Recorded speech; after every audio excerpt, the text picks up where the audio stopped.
विनम्र कबूतर और घमंडी मोर। एक बार जंगल में सारे जानवर बहुत खुश थे। छोटे जानवर एक दूसरे के साथ खेल रहे थे। मौसम बहुत अनुकूल था और सूरज की किरणें मध्यम थी और बारिश भी मध्यम हो रही थी।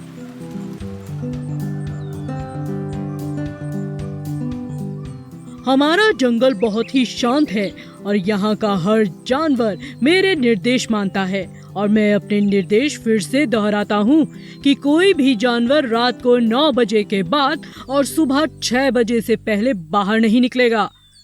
क्या तुम समझे? हाँ महाराज, हम समझ गए। बाघ और भेड़िया मुझे सारी खबर देते हैं, ये ध्यान रहे।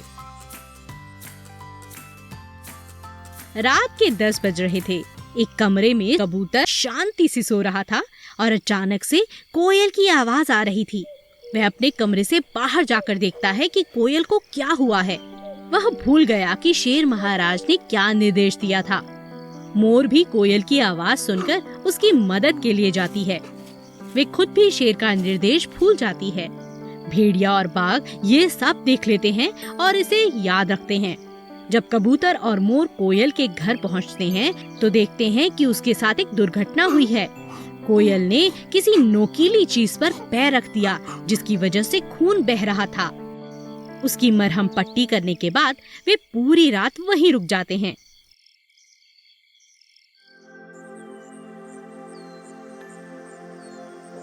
अगले दिन भेड़िया और बाघ ने शेर को बताया कि कबूतर और मोर ने उनके निर्देश का पालन नहीं किया। यह सुनकर शेर बहुत गुस्से में आ जाता है। सारे जानवरों की सभा बुलाई जाती है जिसमें कोयल, मोर और कबूतर भी शामिल थे। कोई नहीं जानता था कि शेर ने उन्हें क्यों बुलाया है। कुछ ने कहा, कोई जानवर इतना हठी कैसे हो सकता है? हमें नहीं पता कि उन्होंने ऐसा क्यों किया, इसीलिए हमें कुछ नहीं कहना चाहिए। मैंने एक नियम बनाया है जिसका पालन कबूतर और मोर ने नहीं किया। मैं उन्हें एक मौका देता हूँ अपनी बात रखने का, फिर ही मैं उनका फैसला सुनाऊंगा। मैं आपके निर्देश का पालन नहीं तोड़ना चाहता था महाराज। मैं तो घर पर सो रहा था जब मैंने कोयल को मदद के लिए पुकारते हुए सुना, इसीलिए मैं उसकी मदद के लिए चला गया। मुझे माफ कर दीजिए महाराज, पर मैं कोयल को उस हालत में नहीं छोड़ सकता था। मुझे माफ करिए। महाराज, मैं तो इस जंगल की सबसे खूबसूरत चिड़िया में से एक हूँ। मैं इस बारे में कुछ नहीं कह सकती।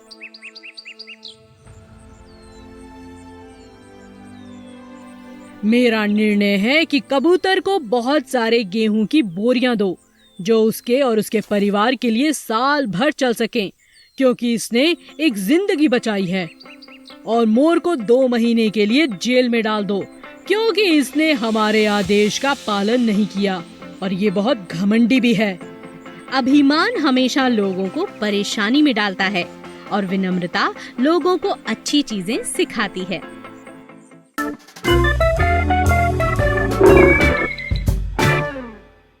अच्छी आदतें। जंगल में एक पाठशाला है जहाँ जानवरों के बच्चे पढ़ते हैं, खेलते हैं और कुछ नया सीखते हैं।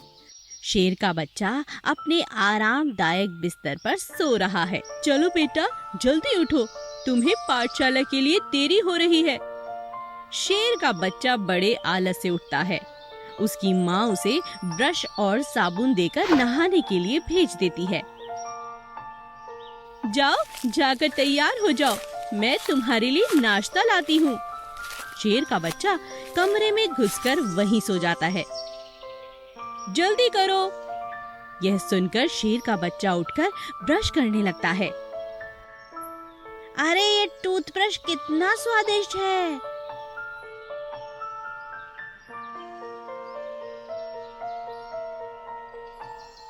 ओह, अब मुझे कौन नहलाएगा? वह अपना मुंह धोकर बाहर आ जाता है। फिर वो किचन में आता है। मेरा खाना खाने का मन नहीं है। वह नाश्ते में छोटा सा खाने का टुकड़ा लेता है। उसने नाश्ता खाना शुरू ही किया था कि उसने देखा घड़ी में 9 बज गए हैं अरे नहीं, मुझे पाठशाला के लिए देर हो रही है। जब तक माँ दूध लेकर आती है तब तक वो जा चुका होता है। ए लड़का भी ना। शेर का बच्चा पाठशाला पहुंचकर लंबी सांस लेता है। बच्चों, आज शाम को हम पाठशाला की सालगिरह मनाएंगे। खेल प्रतियोगिता रखी है जिसमें तुम सभी को भाग लेना है। यह सुनकर सारे जानवर खुश हो जाते हैं। बहुत खूब, चलो खेल के मैदान की तरफ चलो। सारे जानवर खेलने में मगन हो जाते हैं, पर शेर का बच्चा नहीं खेलता। वो एक खेल खेलने की कोशिश करता है पर हार जाता है। वो नहाया भी नहीं था और उसे अपने आप से बदबू आ रही थी। जितने भी जानवर थे उनमें से घोड़ा सबसे तेज था। हर खेल में भाग ले रहा था, फिर भी अभी तक चुस्त है। कुछ खेल जीत जाता था तो कुछ खेल हार जाता है, पर फिर भी उसके चेहरे पर एक मुस्कुराहट रहती है। शाम को सब जानवर पुरस्कार वितरण समारोह के लिए आते हैं। शेर के पिताजी समारोह के मुख्य अतिथि हैं। हर जानवर का बच्चा किसी न किसी खेल में भाग लेता है, पर शेर का बच्चा नहीं। शेर अपने बच्चे को बड़ी निराशा से देखता है और उसका बच्चा भी। समारोह के बाद शेर और उसका बच्चा घर चले जाते हैं। पिताजी, मुझे माफ कर दो, मैं जीत नहीं पाया। बेटा, बात जीत हार की नहीं है। अगले दिन शेर अपने बेटे को जल्दी उठा देता है। फिर वो दोनों मिलकर घोड़े के घर की तरफ जाते हैं और घोड़े को दूर से ही देखते हैं। घोड़ा सुबह जल्दी उठता है, अपने दांत साफ करता है और अच्छे से नहाता है। स्वादिष्ट नाश्ता भी करता है। वो मुस्कुराते हुए चुस्त दुरुस्त और तरोताजा महसूस करता है। बेटा, तुम घोड़े से बिल्कुल भी कम नहीं हो। कमी तो तुम्हारी बुरी आदतों में है। अगर तुम सुबह सुबह ही नहा लो तो तुम तरोताजा महसूस करोगे। अगर तुम अच्छे से खाना नहीं खाओगे तो तंदुरुस्त और ताकतवर कैसे बनोगे? याद रखो, कभी भी मैदान में खेलने से मना नहीं करना चाहिए। पिताजी, अब मैं समझ गया हूँ। मैं भी चुस्त और ताकतवर रहना चाहता हूँ। मैं वादा करता हूँ, रोज इन अच्छी आदतों का पालन करूँगा। स्कूल का वार्षिक दिवस है और शेर फिर से मुख्य अतिथि है। मैं आज के विजेता को मंच पर बुलाता हूँ। वो है हमारा शेर राजकुमार। शेर का बच्चा पुरस्कार लेने के लिए मंच पर जाता है। शेर उस पर गर्व महसूस करता है।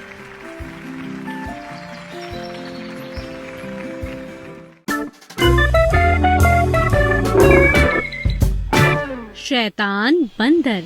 जंगल बहुत जीवों, उनकी जिंदगी और पाठ से भरा है। जंगल में अब लोग एक दूसरे को कुछ न कुछ सिखाते हैं।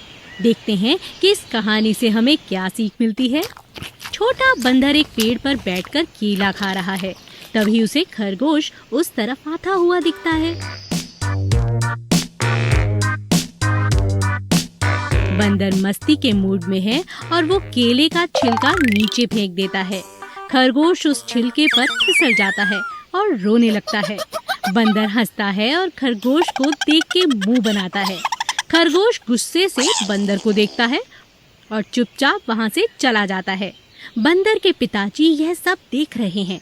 वो बंदर से कहते हैं, ये अच्छी बात नहीं है बेटा, तुम्हें दूसरों को परेशान नहीं करना चाहिए। छोटा बंदर अपने पिता की बात नहीं सुनता। थोड़े समय बाद बंदर के पेड़ के नीचे एक हिरन जाता है और हिरन के हाथ में कुछ फल हैं। हिरन को देखकर बंदर झटपट नीचे आता है और हिरन के कुछ फल छीनकर झट से पेड़ पर चढ़ जाता है। मेरा खाना वापस दो, मेरे बच्चे भूखे हैं। आ जाओ और ले लो, अब तो ये मेरे हो गए। बेटा, वापस कर दो। नहीं, मैं नहीं करूँगा। छोटा बंदर ऊपर पेड़ पर चढ़कर फल खाने लगता है। उसके पिता उदासी से हिरन को देखते हैं। मुझे माफ कर दो हिरन, मेरे बेटे ने गलत आदत सीख ली है। तुम्हें ऐसा करना चाहिए, वरना ये बड़ा होके बुरा बंदर बनेगा और ये जंगल के लिए अच्छा नहीं है। तुम हाथी के पास जाकर बात करो, वो तुम्हारी मदद करेगा। हाँ, शायद तुम ठीक कह रहे हो, मैं हाथी के पास जाऊंगा। बंदर के पिता हाथी से मिलने जाते हैं और उसे सारी बात बताते हैं। हाथी ध्यान से सारी बात सुनता है। ठीक है, तुम चिंता मत करो, ये सब मैं देख लूंगा। अगले दिन हाथी छोटे बंदर को लेकर एक बहुत ही सुंदर बागीचे में जाता है। फिर वो एक छोटे पेड़ के पास रुक जाता है और छोटे बंदर से कहता है, क्या तुम मेरे लिए ये पौधा खींच के निकाल दोगे? बंदर झट से पौधा निकाल देता है। हाथी अब एक बड़े पौधे की तरफ इशारा करके कहता है। बंदर वो भी खींचकर निकाल देता है। तब हाथी एक झाड़ी की तरफ इशारा करता है।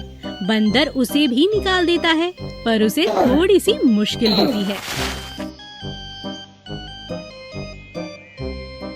आप मुझसे क्या चाहते हो? बताता हूँ, बस मेरी एक और मदद करो। मुझे अब अमरूद का पेड़ खाना है, ये मुझे निकाल कर दे दो। छोटा बंदर उस पेड़ की तरफ देखकर हैरान होता है। क्या सच में आपको यह पेड़ चाहिए? हाँ, यही वाला। पर ये तो बहुत बड़ा है, इसे कैसे निकाल सकता हूँ? ये तो नहीं हो पाएगा। अब हाथी मुस्कुराता है। देखो, बुरी आदतों के साथ भी यही है। अभी तुम जवान हो तो तुम जल्दी से इन आदतों को छोड़ सकते हो। जब तुम बड़े हो जाओगे तो ये आदतें तुम नहीं छोड़ पाओगे, और अगर तुम नहीं बदले तो पूरा जंगल तुम्हारे खिलाफ हो जाएगा।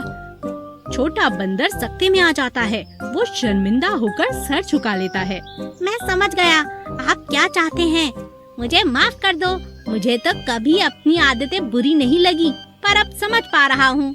अब मैं अपनी सभी बुरी आदतें छोड़ दूंगा, ताकि जब मैं बड़ा हूँ तो मैं अच्छा और प्यारा बंदर बनूं। हाथी इस बात पर हंसता है और बंदर की पीठ पर थपकी देता है।